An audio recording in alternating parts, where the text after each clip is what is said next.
இன்றைய வேத வசனம் சங்கீதம் 86:12. என் தேவனாகிய ஆண்டவரே, உம்மை என் முழு இருதயத்தோடும் துதித்து உமது நாமத்தை என்றென்றைக்கும் மகிமைப்படுத்துவேன்.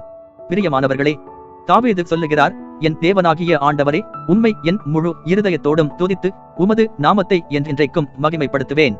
ஆம், தேவன் முற்பிதாக்களுக்கு அளித்த வாக்குத்தத்தத்தையும் அந்த வாக்குத்தத்தத்தை சுதந்தரிப்பதற்கு தேவன் அவர்கள் இதயத்தில் தந்தருளின விசுவாசத்தையும் நினைவு கூறும்படியான ஒரு உடன்படிக்கை உறவு அவர்களுக்கிடையிலே இருந்தது. அந்த உடன்படிக்கையை நிறைவேற்ற தேவன் உண்மையுள்ளவராய் இருக்கிறார் என்று அறிந்திருந்த தாவீது துவக்கத்திலே இவ்வாறு சொல்லுகிறார், என் தேவனாகிய ஆண்டவரே, உம்மை என் முழு இருதயத்தோடும் துதிப்பேன். ஆம், தாவீது வெறுமனையான வெளிதோத்திரத்திற்காக துதிக்காமல் உபாகமம் 6:5 சொல்லப்பட்டது போல தேவன் மேல் அன்பு வைத்து முழு இதயத்தோடும் ஆத்துமாவோடும் பிலத்தோடும் துதிப்பேன் என்கிறார். இந்த துதியை கட்டாயத்தோடு ஏறெடுக்காமல் சரீர இதயத்தையும் ஆத்துமாவையும் ஒருங்கிணைத்து தேவனுக்கு முன்பாக கீழ்ப்படுத்தி அதை பிளப்படுத்தி தேவனை துதிக்கிறார்.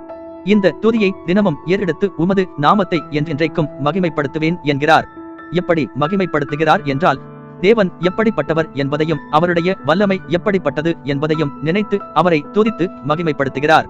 இது கொஞ்ச காலத்திற்காக மட்டுமல்லாமல் தேவன் விசுவாசிகளுக்கென்று வைத்திருக்கிற பரலோக ராஜ்யத்தின் நித்திய ஜீவனை அடைவதற்கும் அதை சுதந்தரிப்பதற்கு தேவன் அளிக்கிற நம்பிக்கையை காத்து அதிலே பொறுமையாய் ஓட வேண்டும் என்று மனதில் வைத்துக் கொண்டு என்றென்றைக்கும் மகிமைப்படுத்துவேன் என்கிறார்.